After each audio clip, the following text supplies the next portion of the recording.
Hello again, I'm Greg. This is part 5 of the final part of our journey through modern hermeneutics. We're going to start talking about the world itself. Remember that the social world is kind of the default, if you will. This is how we know we are persons, if you will, and this is where all of our social roles are located and the mundane day to day activities. And then we've also spoken about the life world, which is how we know we're human beings. This is with the symbolic forms, the traditions, the discourses, art, religion, philosophy, all of that is part of the life world in the way that I'm using it here.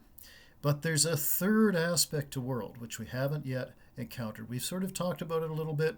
It's the most alien and anonymous of all three of them. It's the world itself, and as Heidegger famously says, the world worlds itself. Okay, it has its own kind of mode of being. It's not part of who we are, and when we approach it, we're approaching it, in some ways as very much approaching something that is unfamiliar to us. It's alien to us, even though we live in this world. So how do we go about doing that, right? Let's double back for first of all to the problem posed by hermeneutics, not by finitude, not by our mortal consciousness, which phenomenology itself has exhaustively examined, but rather by our very indefinitude, okay, a term that I've introduced to phenomenology some years ago. What is the meaningfulness of a seemingly superior being, that's us, right, whose meaning is derived from its annual quality, as opposed to such apparently lesser beings who nonetheless have as their existence a perennial essence? You can even think about plants this way, who keep coming back every spring, or a tree which seems to last forever compared to ourselves. Is that what is at stake? Merely a projection of this anxiety? Or, yet more basic, is our self granted superiority a function of the amount of change? And that for better or worse, or yet merely anonymous to both, we can, as a species, make to the world around us, even within our mortal lifespans. If we had remained but small children with nascent and self absorbed egos, we might be tempted to write all of this off as an existential tantrum. I must die, and so I'm taking the world itself with me, right? It's kind of like saying, okay, you know what? I'm tired of this game. I'm taking my ball and going home, and you guys can stuff it. This is clearly not the whole story, right? It cannot be summarily dismissed as both childish and ignoble. Okay, it's not the whole story, but we also can't just kind of shrug it off and say, okay, that's nonsense, and then make it unworthy of interpretation, because in fact we do harbor a deep resentment against the world, even if this negative feeling is born out of our equally deep will to life. Okay, we're going to explore both of those things. Remarked above that it is through the ongoing dialogue between the social world and the life world that indefinitude takes shape. And both worlds contribute to its character. On the one hand, the social world, through its very anonymity, makes me into what everyone else appears to be. This is the das Manhood of man, excuse the expression. For it not only says to me, well, all of us have to go someday, or we're all in the same boat here, and such like idioms, but also directs me to repeat this to all others I may meet. Heidegger has famously questioned this all. Who is it that is speaking? If we answer everyone, this is also to say that no one is speaking. Peter Berger, some decades later, makes this existential inquiry a centerpiece of his own work on subjective alienation. Anonymizing life and death alike insulate the living against their own dying. Instead, of course, Heidegger exhorts us to be resolute in the face of mine own most death.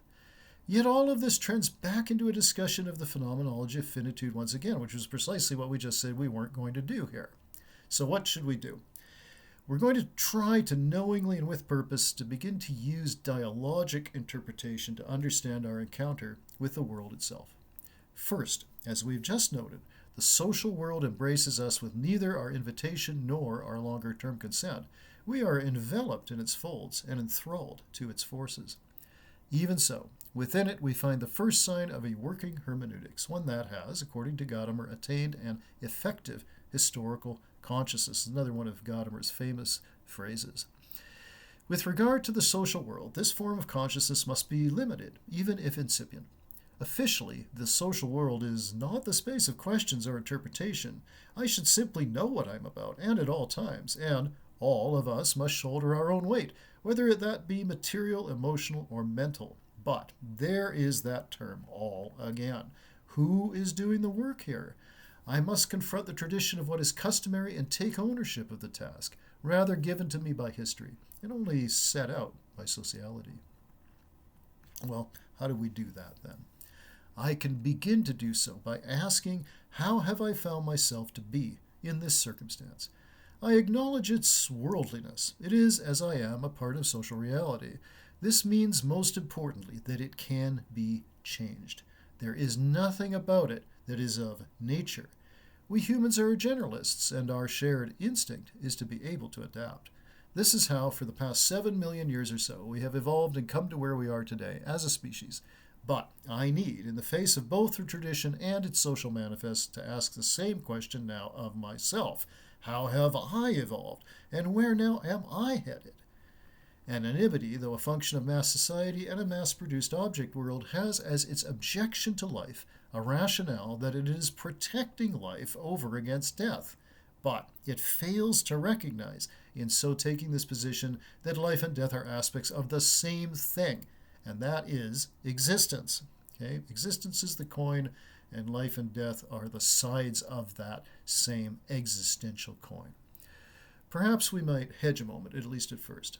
Death is nothingness. So is it not more like dying, which is a part of living? The philosopher would in turn object to this rendering. One, we do not know if what appears as death to the living is not yet some other form of being. Okay, we simply do not know that from our standpoint here as living beings. A being which is to come, for all those who live. And two, in accepting death, indeed in being resolute in the face of our headlong rush towards its shadowy horizon, we are prepared to step over this seemingly ultimate threshold and come what may. It is this very preparation that marks us as finitudinal beings. We've used that phrase before. But at the same time, that we commit to and act upon this work whilst alive in and to the world grants us as well the status of beings who are indefinitudinal. Okay? We're preparing, in a sense, even somewhat unconsciously, and as we get older, of course, as I know all too well, we're preparing much more consciously for the fact that at some point, sooner perhaps rather than later for some of us, we will not be around. We will no longer be present. What we will be, of course, is the great unknown. The social world leverages our sense of having some indefinite amount of time to, in fact, live on, simply due to our ability to observe everyone else living similar lives to myself. This gives me the sense that I am part of something greater than my own selfhood. I may interpret various guises of personhood. Note the differences between a person's public self, their persona, and that private, which they take to be more real. Or I may distinguish along the lines of life chance variables, such as ethnicity, gender, age, occupation, religion, or formal education, amongst others. I find myself able to analyze outcomes and even predict some of them through this basic hermeneutics. How is my life similar or in contrast to our own? And what then does it mean to live one's own life? In the social world, this is one of the limits that the tradition places over against our specific will and desire. Our entire sense of what competence is rests upon our singular, if not entirely personal, ability to balance that scale. I am not trying to be a revolutionary, but I do want my fair share of the historical action. I don't need fame, but I do want to live. Then I must confront the problem of distinction in self-understanding. If I do gain the traction needed to live my own life, it is because I have, with some irony approaching a paradox, chosen to live like everyone else. Okay, so how do we deal with that kind of irony or even sort of inconsistency, paradox, right? If I'm gaining traction, if I'm living in a way that I could get a life in this world, just like everyone else is trying to do, the more I do that, it also seems the more that I end up like everyone else. Okay, this is a puzzle. We admire the artist, but we do not desire to live like her. We respect the leader, but we do not want the responsibility that comes with leadership. We gaze with all due ardor and astonishment at the iconoclast, but ask us if we ourselves hate our gods, and few would nod their heads in concert. The social world at once allows us a specific kind of human freedom, indeed, the freedom to become human at all, but acts to disallow that same freedom to exist as a part of the mundane reality. Instead, it exists as either an abstraction or as a freedom from, rather than a politics or a freedom to. It may seem almost reactionary to accept such a condition, but I will suggest that any society, especially one massive and diverse, can only afford so much freedom, both in practice and in theory. This is, however, not the blocker it might appear to be. This is so because we know we possess, apart from the social world, the life world. Here, the conception of freedom has much more latitude. Even in the sciences, with their Latour-like galleries or their Kuhn-like paradigms, the sense that one must use one's imagination to further the discourse in general is more or less fully present. And in the arts, this sense reaches its human apogee. We have already seen how the hermeneutics of art seeks its self-transcendence, but with the world, we work towards something quite different. The world is not to be overtaken by a quality alien to it, but rather is to engage in a self-overcoming. This is the second aspect of how indefinitude presents itself. We live in three forms of world, but each of them continues without us. The social world perdures due mainly to the sheer inertia of customs, mores, and institutions. The life world is more actively replenishing itself, but here too we recognize the endurance of certain orders and things, specific kinds of authority, for instance, and status-oriented categories such as canons, catalogues, and repertories. The world itself, to which we shall soon turn, has in its worlding a wholly detached manner of continuing itself. The world has no need of us and does not remark upon our own passing, even at the species level, simply because it has never marked it in the first place. That these three forms of world phenomenologically present themselves as ongoing. This is why we, who in reality only dwell, but who nonetheless seek to indwell them, can, for a time, be as perduring as they. So we're kind of carried along by these three forms of world. The social world, which gives me my personhood, the life world, which gives me my humanity, and the world itself, which gives me my home. If the social world creates for us community, workplace, repeated encounters and experiences, sedimented sentiments, and metaphoric metaphors alike, the life world links we the living with the dead themselves. Not all of those who might have mattered, certainly, but rather by definition all of those who can matter to us today. I might even claim to know the mind of God by all that is the greatest virtue in the life world, for how else could mere mortal consciousness extend itself, give unto itself a history and a cosmology? Now, however indeed metaphoric this new metamorphic quality, desire or aspiration or yet projection might or might not be, the charismatic kernel is clear enough. I am augmented into a superior being through the knowledge and wisdom, experience and understanding of the entire history of human consciousness. Evolution or creation aside, the life world proclaims that I am, and my very being is self-made. And so Muller can state with confidence that it doesn't matter. If there are no gods upon the earth, we ourselves are gods. What kind of God would sire man alone? We might provide chorus to Muller's plain song. Does what is immortal create the mortal? Does what is infinite engender finiteness? No.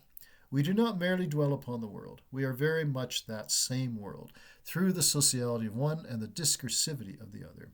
This is how, according to dialogical hermeneutics, the phenomenology of modes of being, ontic and within the hyloetic, and indwelling, ontological and bearing the brand of the noetic at the least, perform their own fusion of horizons.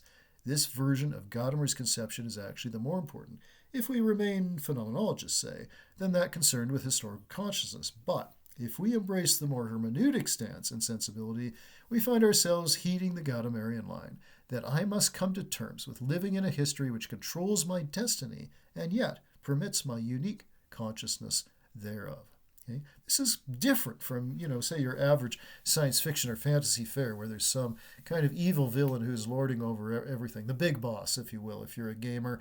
And not only do they kind of try to control your destiny, they also try to keep you from knowing that they are controlling your destiny. So that's the fiction, that's the entertainment, and this is sort of the myth that we plot ourselves. We're the heroes, we're going to overthrow this order, we're going to kill the boss off and free the world, right? Liberate the world. In reality, what we have is history that does control our destiny to a great extent, and at the same time, this same history is not trying to hide behind anything. It's not trying to hide that it controls it. In fact, we can know absolutely everything we need to know about this control. Okay, so that's very interesting and presents all kinds of interesting threads. It is this odd condition, which is quite different from the kind of entertainment fictions that we create, the narratives about it that we're watching on streaming or we're playing in games or whatever. But this odd condition marks modernity more broadly. No age has attempted as more radical egress from its own evolutionary narrative. Okay, just so such a discourse was presented as the original escape, and yet now we seek to travel beyond even that.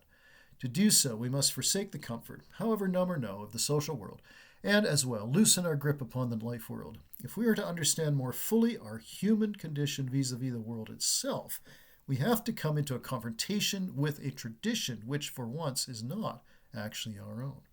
We find, of course, that it is one thing to fight that which controls you and means to do so, but it is quite another to take on that which does not even recognize your very existence. Okay, so next time we're going to find out just how we can do that. Now that's like beyond the boss. That's the meta boss there, and we're going to go and find a way to take that on. So we'll see you there.